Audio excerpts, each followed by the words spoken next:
The afternoon sun cast long shadows across the parking lot of Jefferson High School as Robert Martinez carefully maneuvered his weathered wheelchair toward the main entrance. His hands, scarred from shrapnel wounds sustained in the jungles of Vietnam 47 years ago, gripped the wheels with practiced determination. Today was the day he had been anticipating for months. His son Danny, born with developmental disabilities that doctors linked to Robert's exposure to Agent Orange during his 3 tours of duty, was finally graduating from the special education program. Robert had arrived 2 hours early, knowing that good seating would be limited and wanting to ensure he could see Danny receive his diploma. The Purple Heart medal pinned to his faded dress shirt caught the sunlight as he approached the entrance, where families were already gathering for the ceremony. "Excuse me, sir." The voice belonged to a young security guard who stepped directly into Robert's path. "This is a private graduation ceremony. Do you have an invitation?" Robert looked up, surprised by the confrontational tone. Around him, other families were streaming through the doors without being questioned. "Yes, of course. My son Danny Martinez is graduating today." The security guard's eyes narrowed as he took in Robert's appearance. His shirt, though clean, showed signs of wear. His wheelchair was an older model, and the scars on his hands and face told stories the guard couldn't begin to comprehend. "I'm going to need to see some identification and proof that you're supposed to be here." "I have my invitation right here," Robert said calmly, reaching into his shirt pocket. As he did so, his Purple Heart medal shifted, catching the light again. The guard barely glanced at the invitation before his attention fixed on the medal. "Is that supposed to be real?" he asked with a smirk. "Look, buddy, I don't know what your story is, but this isn't the place for whatever you're trying to pull." Before Robert could respond, Assistant Principal Janet Hoffman approached, her heels clicking sharply against the concrete. She had noticed the commotion from inside and came to investigate. "What seems to be the problem here?" "This gentleman claims he has a son graduating today, but something doesn't seem right," the guard explained, his voice carrying just loud enough for nearby families to overhear. Janet looked down at Robert with barely concealed disdain. His wheelchair, his appearance, and what she assumed was a costume medal all contributed to her immediate judgment. In her 15 years as an administrator, she had developed what she considered a keen eye for troublemakers and people who didn't belong. "Sir, I'm going to have to ask you to move along," she said firmly. "This is a closed ceremony for families only, and frankly, I don't believe you have any legitimate reason to be here." Robert's jaw tightened, but his voice remained steady. "Ma'am, I am Danny Martinez's father. I've been looking forward to this day for months. Here's my invitation, and here's my identification." Janet barely glanced at the documents. Anyone can print fake invitations these days. "And that medal," she gestured dismissively, "those things are sold at flea markets all the time. Security, please escort this man off the property." The families entering the building had begun to slow their pace, sensing the tension. Some pulled out their phones, uncertain about what they were witnessing, but feeling that something was terribly wrong about the situation. "Before we continue, let us know where you're watching from and what time it is for you. Your comment helps our community grow stronger." "Thanks, and let's get back to the story." What none of them knew was that Robert Martinez had earned that Purple Heart on a steaming jungle hillside outside Da Nang in 1976. He had been a 20-year-old Marine corporal when his unit came under heavy fire from a concealed North Vietnamese position. While his fellow Marines sought cover, Robert had crawled through enemy fire to reach 3 wounded soldiers who were trapped in the open.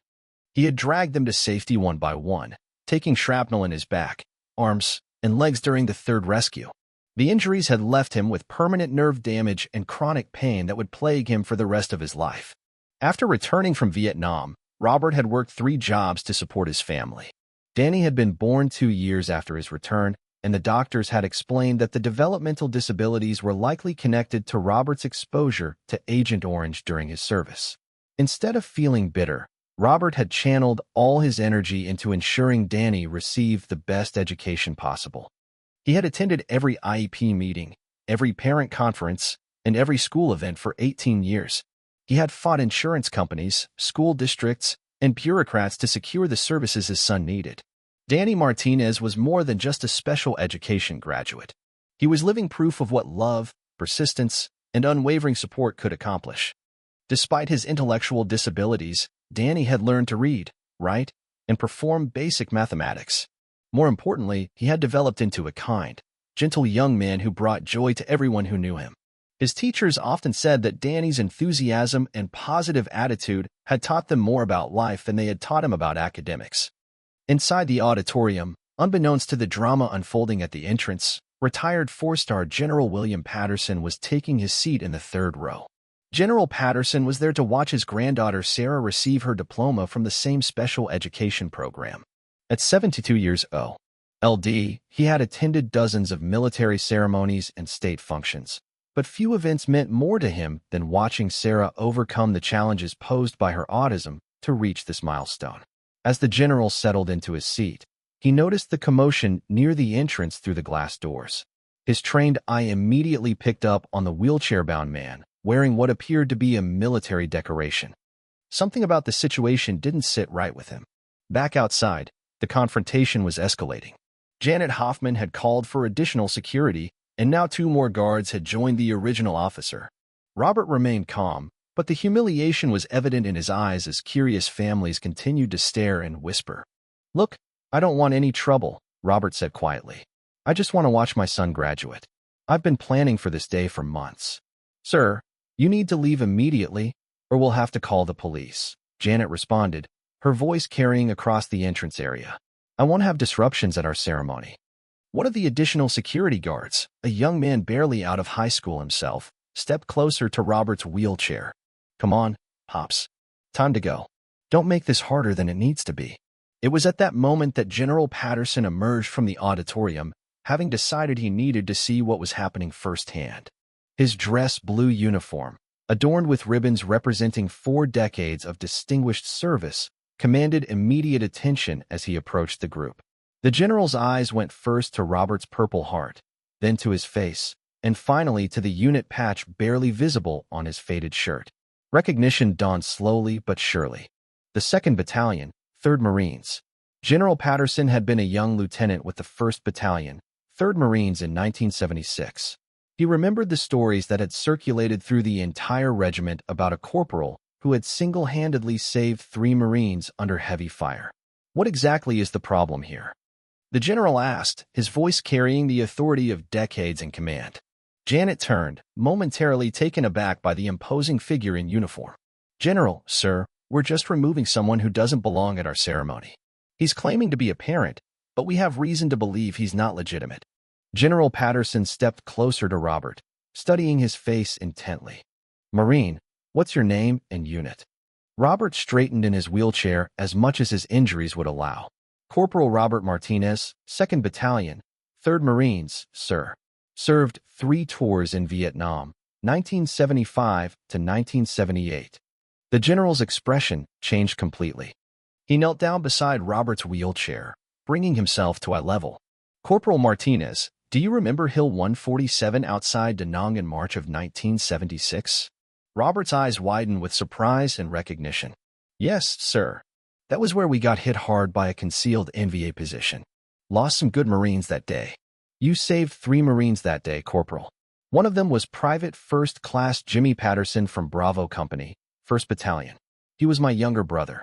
The crowd that had gathered around the entrance fell completely silent. General Patterson stood and turned to face Janet Hoffman and the security guards, his face a mask of controlled fury.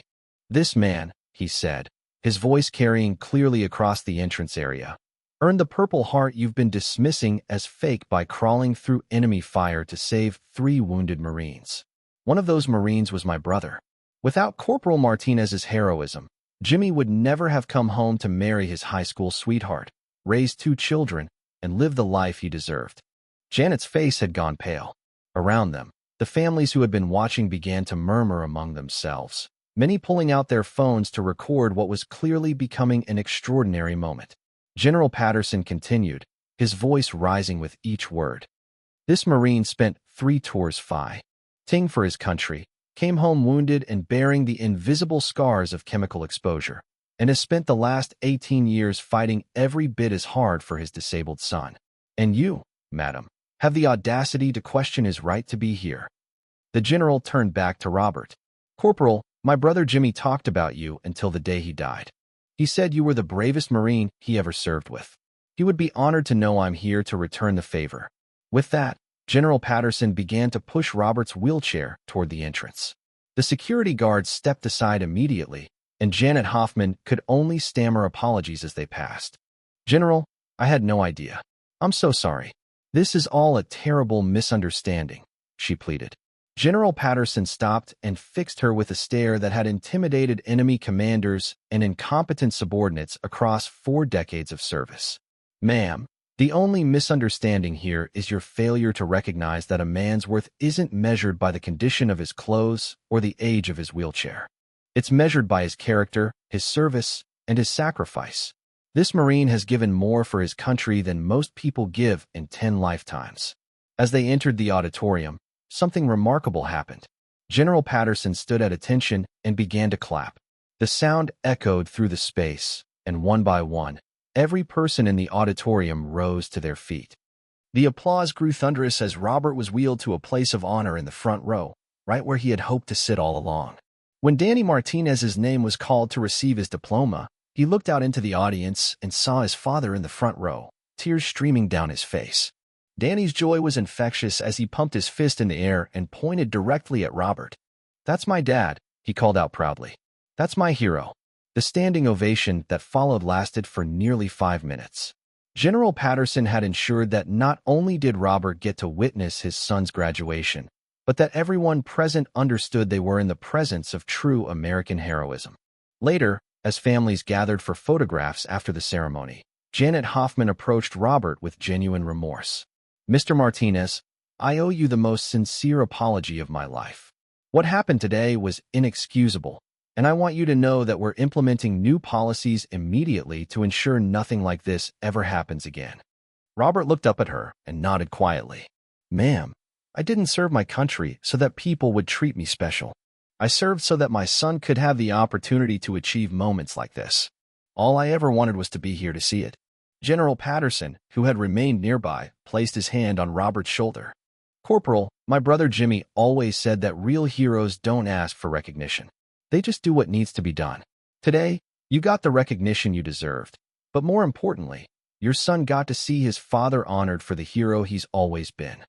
As the crowd began to disperse, Robert Martinez sat in his wheelchair surrounded by new friends and admirers, watching his son Danny beam with pride as he clutched his diploma. The Purple Heart on his chest caught the late afternoon sun one final time, a symbol not just of his sacrifice in a distant jungle, but of the daily courage it takes to be a father, a veteran, and a man who never stops fighting for what matters most. The video of the confrontation and General Pat, her son's intervention, would be shared millions of times over the following weeks, becoming a powerful reminder that heroism takes many forms, and that true worth is often hidden beneath humble exteriors. But for Robert Martinez, the only recognition that truly mattered was the look of pure joy and pride on his son's face as they celebrated together, knowing that no force on earth could diminish the bond between a father and his child.